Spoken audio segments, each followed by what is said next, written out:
ભરૂચ એ division પોલીસે આશીર્વાદ સોસાયટીમાં ઓગસ્ટ મહિનામાં થયેલી કેટરર્સના માલિકની હત્યા અને લૂંટની ઘટનામાં એક આરોપીને ઝડપી પાડ્યો હતો, જે મુખ્ય આરોપીનું આજરોજ રિકન્સ્ટ્રક્શન કરાયું હતું। આ સમયે મૃતકના પરિવારજનોમાં આક્રોશ ફેલાયો હતો। રિકન્સ્ટ્રક્શન સમયે પોલીસની સામે જ પરિવાર આરોપી પર તૂટી પડ્યો હતો। ભરૂચમાં સ્ટાફે જ મોઢામાં બટાટું ઘુસાડી હાથ પગ બાંધીને કેટરર્સના માલિકની હત્યા કરી હતી, જે બાદ 9 લાખ રોકડ સહિતની લૂંટ કરી। જે બાદ ઘટના પોલીસે એક આરોપીને ઝડપી લીધો હતો, જે આરોપીનું રિકન્સ્ટ્રક્શન કરતી વખતે પોલીસની સામે જ મૃતકનો પરિવાર આરોપી પર તૂટી પડ્યો હતો। હત્યારાને જોતા જ મૃતકની પત્ની લાકડી લઈ દોડી આવી હતી, જ્યારે પરિવારનો એક સભ્ય આરોપીને માર મારવા દોડી આવ્યો હતો। જોકે પોલીસે સમય સૂચકતા વાપરી આરોપીને સલામત રીતે લઈ જવામાં આવ્યો હતો। આ ઘટના અંગે મૃતકની પુત્રી દુર્ગા પ્રકાશ માલી જણાવ્યું હતું કે મારા પપ્પાની હત્યા કરીને ગયેલા એ આરોપીને પોલીસે પકડી લીધા છે। એ લોકોએ મારા પપ્પાને ચા પીવડાવીને કોઈ દવા આપીને તેમનું મર્ડર કર્યું છે। 2 લોકોએ હત્યા કરી હતી, તેમાંથી એક પકડાઈ ગયો છે। તેને ફાંસીની સજા મળવી જોઈએ। અમારે ન્યાય જોઈએ છે। આરોપીને ફાંસીની સજા થઈ જોઈ, બીજું કશું નથી જોઈતું। મારું નામ માલી દુર્ગા પ્રકાશભાઈ છે।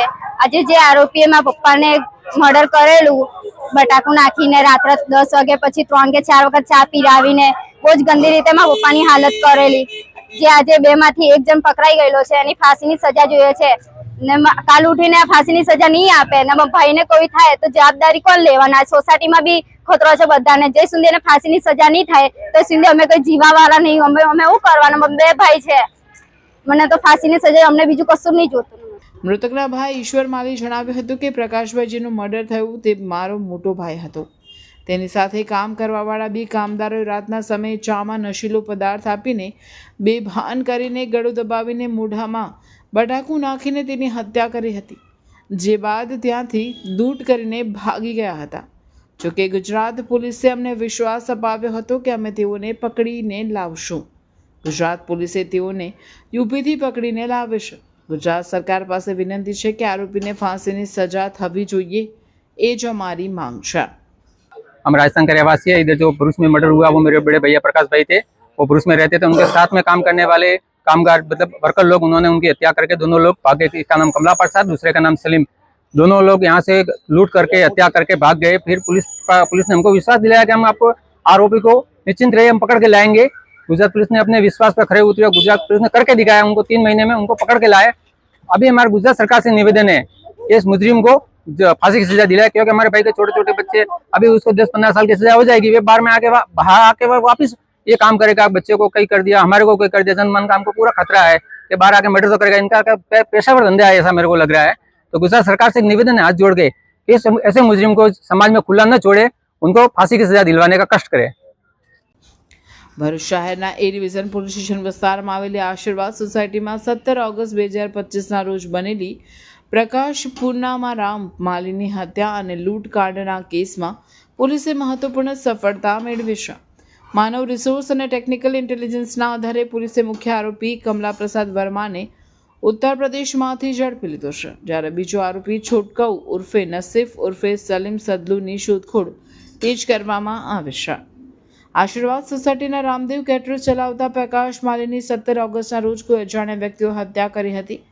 આરોપીઓ પહેલા ચામાં ઊંઘવાની દવા પીવડાવી, જે બાદ બંને હાથ પગને ચિત્રું વડે બાંધી મોઢામાં બટાકું ઘુસાડી તેની ઉપર સોફાના કવરનો લૂછો બાંધી નિર્દયપણે હત્યા કરી હતી।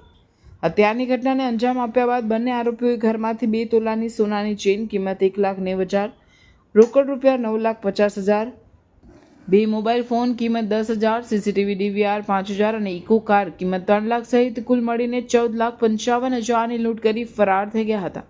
બાદમાં Eeco car Vadodara national highway 48 પર અકસ્માતગ્રસ્ત હાલતમાં મળી આવી હતી, જ્યારે આરોપીઓ ઇકો કાર મૂકી લક્ઝરી બસ મારફતે નાસી ગયા હતા। આ ઘટના બાદ એ ડિવિઝન પોલીસ તથા લોકલ ક્રાઇમ બ્રાન્ચની ટીમો તપાસમાં લાગી ગઈ હતી। પ્રકાશ માલીના પરિવાર દ્વારા વારંવાર કાર્યવાહી ઝડપી કરવા રજૂઆતો પણ કરવામાં આવી હતી। ટેકનિકલ પાસાઓ અને માનવ સૂત્રોની મદદથી પોલીસે જાણી કાઢ્યું કે કેટરર્સમાં કામ કરનાર કમલા પ્રસાદ અને તેનો સાથી છોટકઉ ઉર્ફે નફીઝ ઉર્ફે સલીમ સદ્દુએ મળી પૂર્વ યોજનાબદ્ધ રીતે આ લૂંટનો પ્લાન ઘડ્યો હતો। પોલીસને મળી આવેલી ચોક્કસ બાતમી પરથી ડિવિઝનના PIRM વસાવાએ તેમની ટીમના PSI સહિત 4 સભ્યોને અમદાવાદથી ફ્લાઇટ મારફતે લખનૌ રવાના કર્યા હતા. ત્યાંથી 180 કિલોમીટરનો પ્રવાસ કરી ટીમે રાતોરાત આરોપીના ગામ પહોંચી સ્થાનિક પોલીસને સાથે મળીને કમલા પ્રસાદને ઝડપી લીધો હતો.